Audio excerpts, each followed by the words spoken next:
Hello student, कैसे हो आप सभी। आज हम एक इम्पोर्टेंट टॉपिक के बारे में बात कर रहे हैं, दैट इज़ हैबिटाट एंड इकोलॉजिकलनेस। कई बार क्या होता है, स्टूडेंट जो है हैबिटाट और इकोलॉजिकलनेस में कंफ्यूज हो जाता है, उनकी डेफिनेशन में कंफ्यूज हो जाता है। और ये टॉपिक हमारे नीट के लिए, अदर एंट्रेंस एग्ज़ाम्स के लिए बहुत इम्पोर्टेंट रहने वाला है। ये टॉपिक आ भी चुका है और आ भी सकता है, ठीक है ना, फ्यूचर में। तो ये नीट एस्पिरेंट्स के लिए बहुत इंपॉर्टेंट टॉपिक है और इकोलॉजी को समझने के लिए भी ये बहुत ज़्यादा इंपॉर्टेंट टॉपिक रहने वाला है। अब इस इन दोनों डेफिनेशंस में, हैबिटाट और इकोलॉजिकलनेस की डेफिनेशन में कंफ्यूज ना होने के लिए मैंने आपको सिंपल तरीके से समझाने की कोशिश करता हूँ और हम एक एक करके हैबिटाट और नेस के बारे में पढ़ते हैं, ठीक है। हैबिटाट एक्चुअल में क्या होता है, नेस एक्चुअल में क्या होता है। देखो, हैबिटाट जैसे कि यहाँ पे लिखा हुआ है, वेयर ए स्पीसीज लिव्स। एक स्पीसीज कहाँ पे रहती है, ठीक है ना। किसी भी ऑर्गेनिज्म की एक स्पीसीज है, वो कहाँ रह रही है, किस जगह पे रह रही है। जो जिस जगह पे वो रह रही है, जिस प्लेस पे वो रह रही है, वो उसका क्या है, हैबिटाट है, ठीक है ना। Place of a living organism is called its habitat. जैसे कि मतलब हैबिटाट क्या हो जाएगा, it is a environmental environment where organism live and it include all the parameters like biotic and abiotic factors। अब जैसे इसमें हमने कुछ एग्जांपल रखे हैं। फॉरेस्ट क्या हो गया, एक हैबिटाट हो गया जहाँ पे वैरायटीज ऑफ स्पीसीज सरवाइव करती है, ठीक है ना। बहुत सारी स्पीसीज रहती हैं, बहुत सारे ट्रीज हैं, वैरायटीज ऑफ ट्रीज हैं, बहुत सारे ग्रास लैंड्स हैं। तो क्या है, ये फॉरेस्ट क्या हो गया, उनका हैबिटेट हो गया। जैसे कि ओशियन है, ओशियन भी एक्वेटिक एनिमल जो होते हैं, एक्वेटिक प्लांट जो होते हैं, वो क्या है, ओशियन उनके लिए क्या हो गया, हैबिटेट हो गया।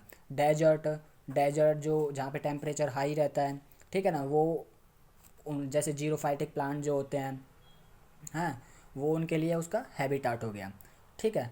ट्री है, ट्री भी एक हैबिटाट का काम करता है, ठीक है ना। ट्री के ऊपर भी बहुत सारी स्पीसीज सरवाइव करती हैं, बहुत सारी स्पीसीज रहती हैं।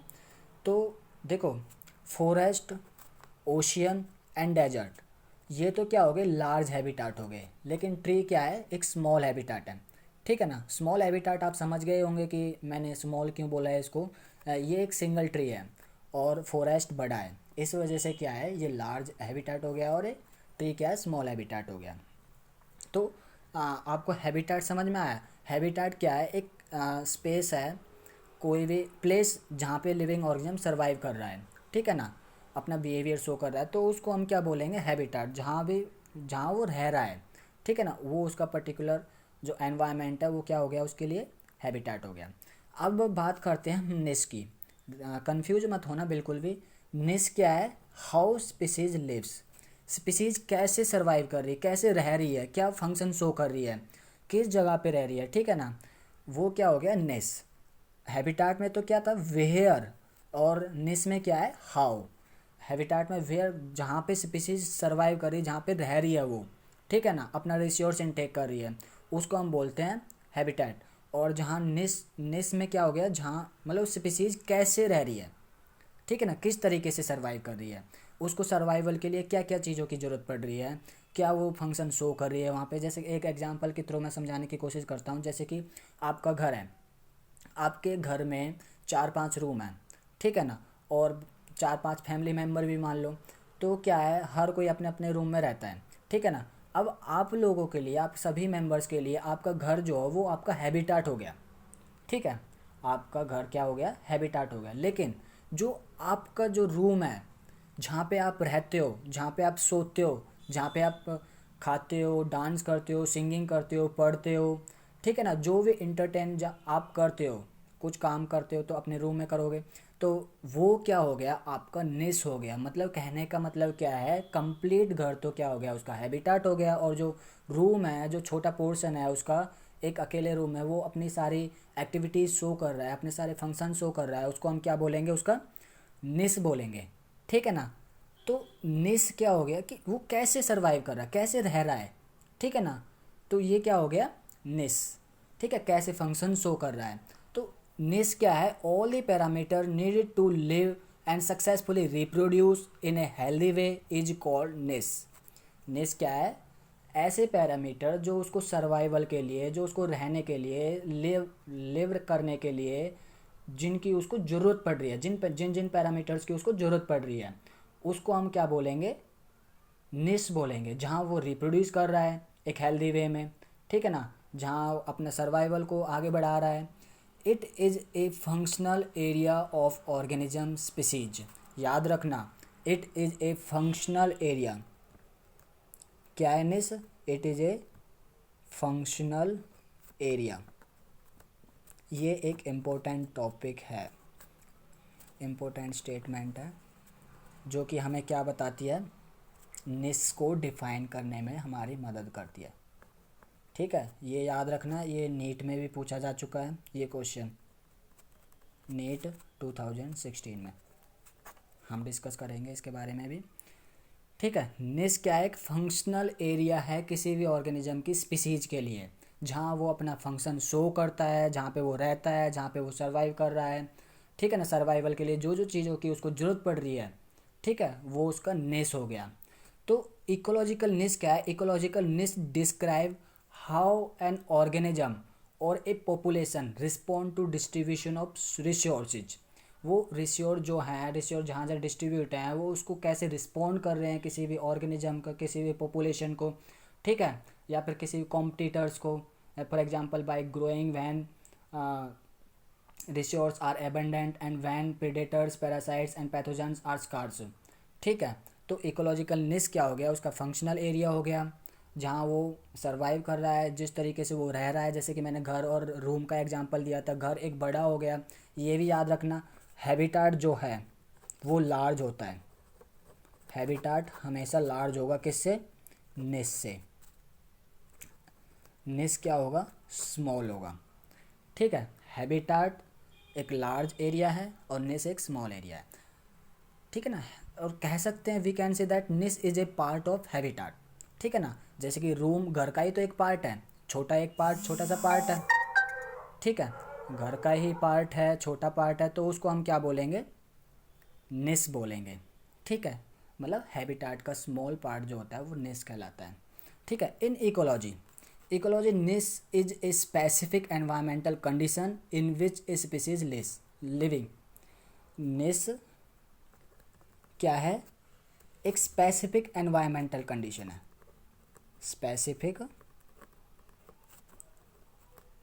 एनवायरमेंटल कंडीशन, जहाँ पे ऑर्गेनिज्म क्या कर रहा है? सर्वाइव कर रहा है। ठीक है, निश is a specific environmental condition, जहाँ ऑर्गेनिज्म क्या कर रहा है? सर्वाइव कर रहा है। ठीक है, उसको हम क्या बोलेंगे? निश बोलेंगे।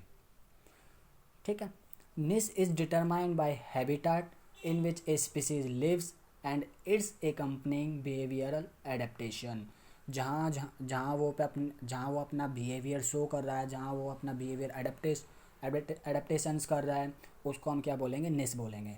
निश मैंने जैसे कि बताया, निश एक फंक्शनल एरिया होता है, जहाँ क्या है, एबायोटिक फैक्टर्स भी इन्वॉल्व होते हैं, जो ऑर्गेनिज्म का बिहेवियर है वो भी इन्वॉल्व होता है, जो वो फूड रिसोर्स इनटेक कर रहा है वो भी होता है, या फिर जो भी उसका रिसोर्स है, फूड हैबिटाट है, जहाँ से वो उनको इनटेक कर रहा है, मतलब वो सारा क्या है? निश के अंदर, मतलब जो फंक्शनल रीजन जो हो गया उसका, किसी भी ऑर्गेनिज्म का, किसी भी पर्टिकुलर ऑर्गेनिज्म की स्पीसीज का, उसको हम क्या बोलेंगे? निश।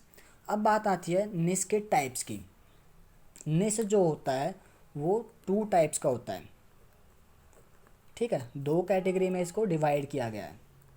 कौन कौन सी कैटेगरी? याद रखना, समझने की कोशिश करना।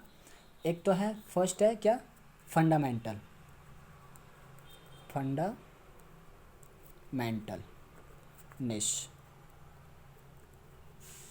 और एक है रियलाइज निश।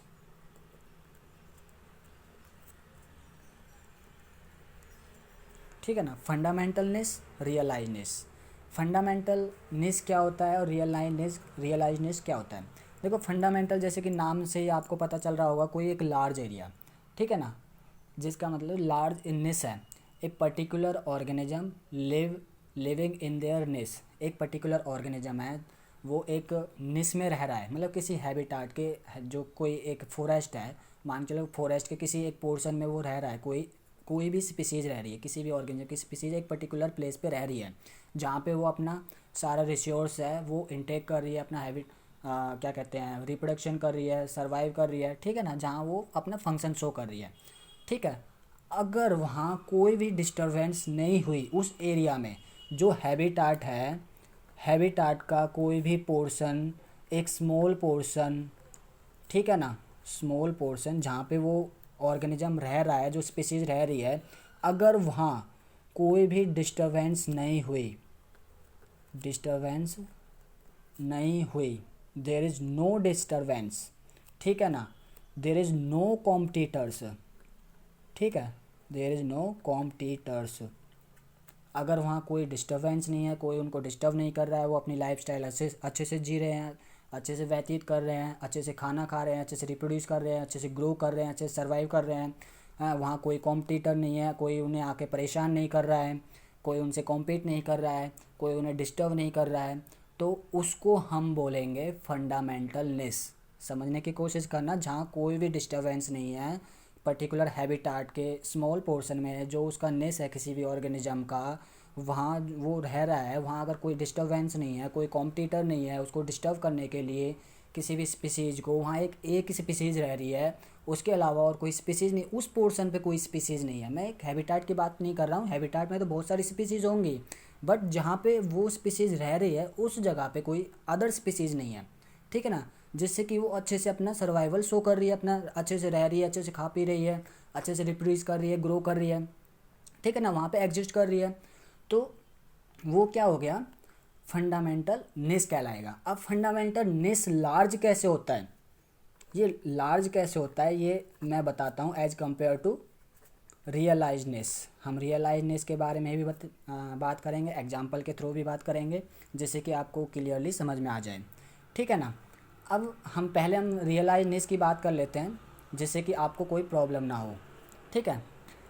देखो रियलाइजनेस क्या होता है, रियलाइजनेस क्या, जैसे कि मैंने बात की, जहाँ कोई भी पर्टिकुलर डिस्टर्बेंस नहीं हो किसी भी ऑर्गेनिज्म की, दूसरे ऑर्गेनिज्म की, जहाँ कोई कॉम्पिटिटर ना हो, उसको फंडामेंटलनेस कहेंगे।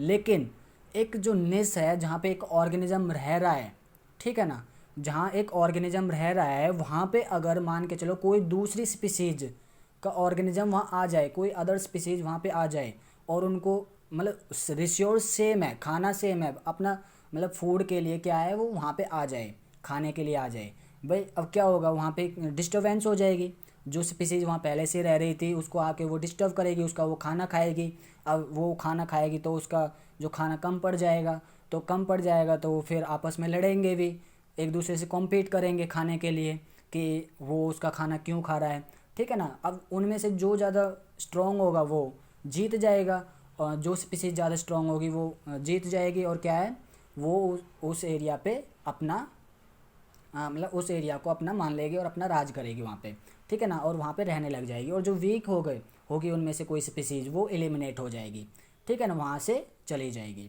ठीक है। तो क्या है कि ये कहलाता है रियलाइजनेस। रियलाइजनेस के अंदर क्या हो जाता है कि वहाँ कंपटीशन बढ़ जाता है, ठीक है।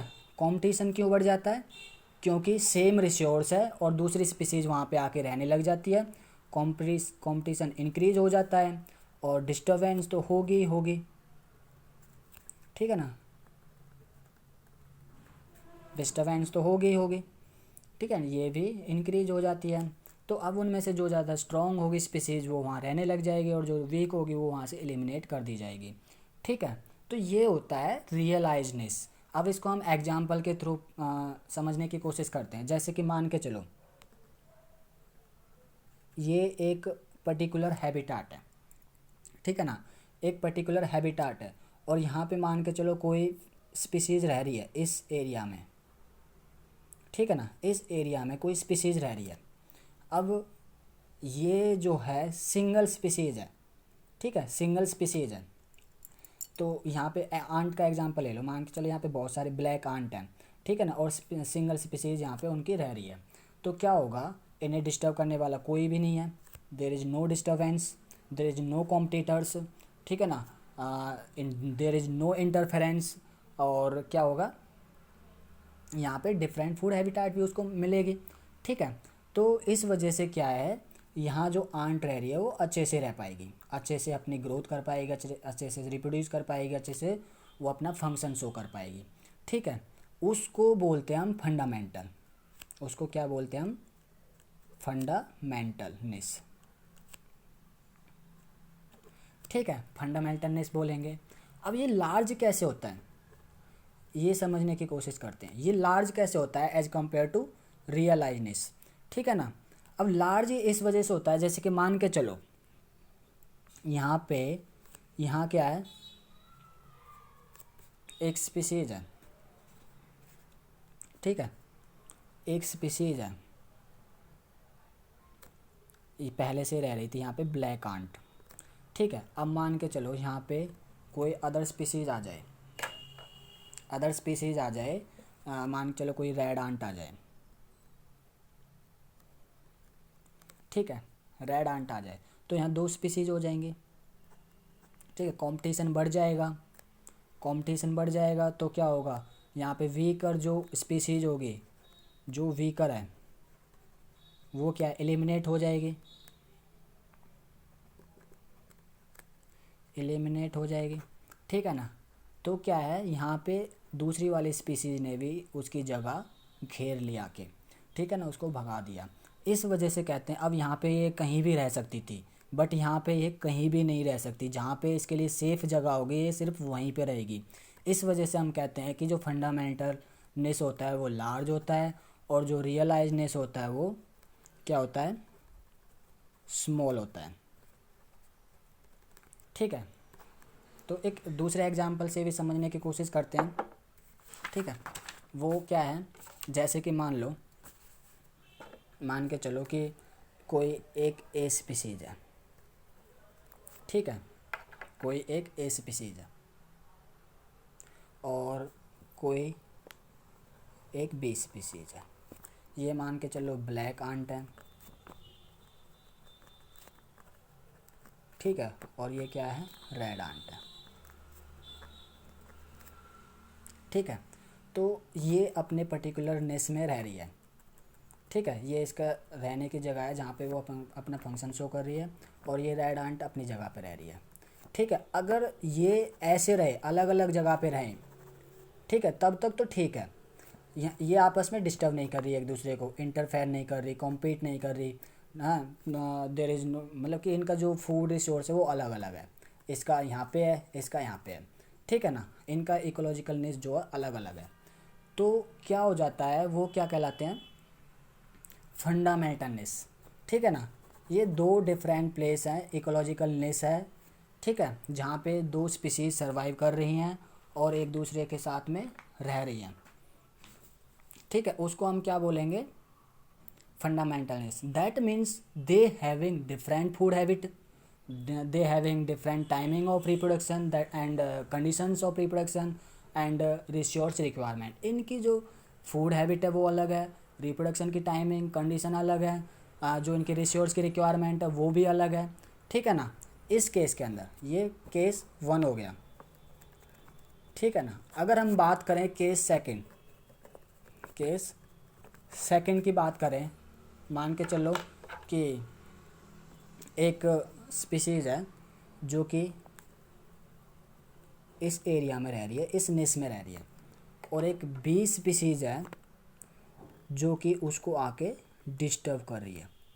ठीक है, अब बी स्पीसीज़ ने आके इसको डिस्टर्ब कर दिया, मतलब कि कहने का मतलब क्या है, यहाँ पे जो फूड रिसोर्स होगा वो क्या होगा, सेम होगा।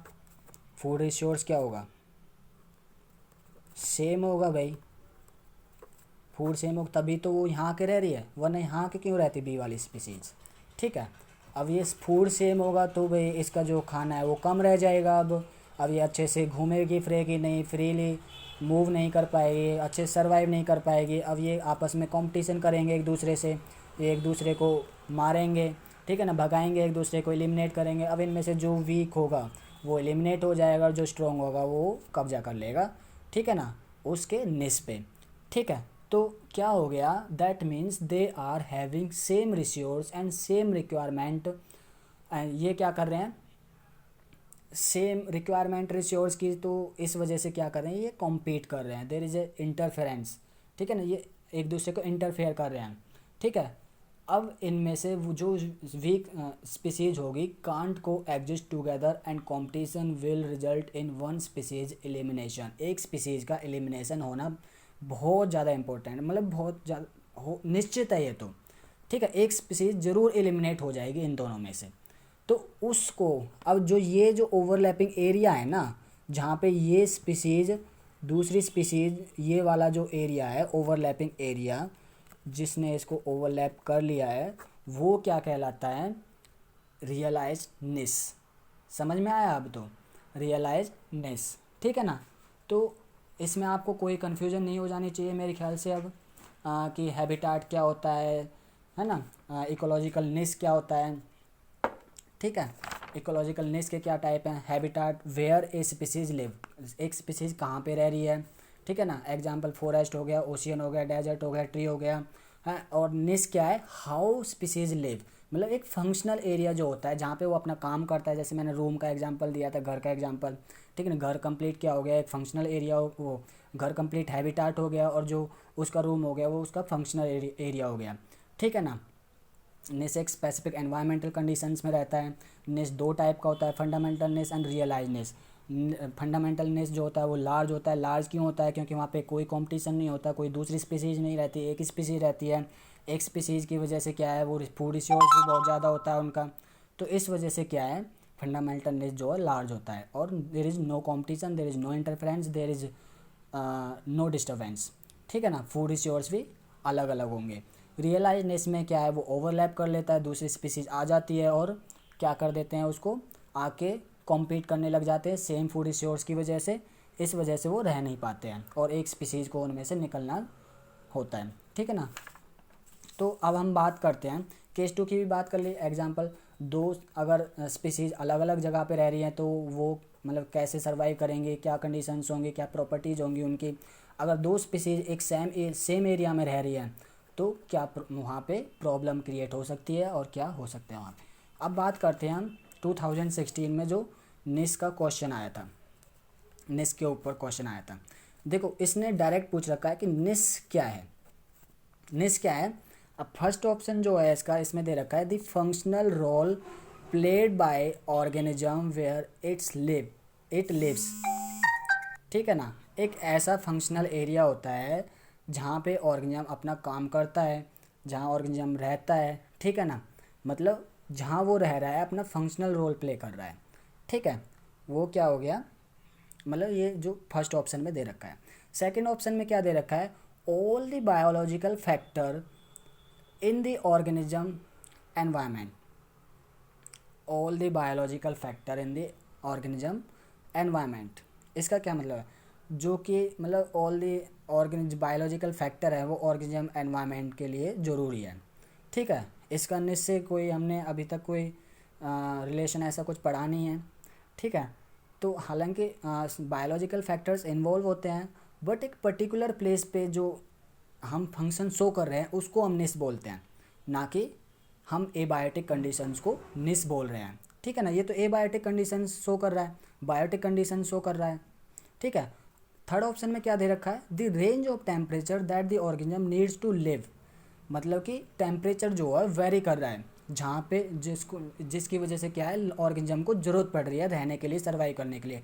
टेम्परेचर वेरिंग की क्या है, ज़रूरत है।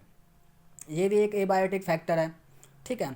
The physical space where an organism lives, physical space where an organism lives, जहाँ पे ऑर्गेनिज्म रह रहा है उसको हम क्या बोलेंगे, उसको हम उसका हैबिटाट बोलेंगे।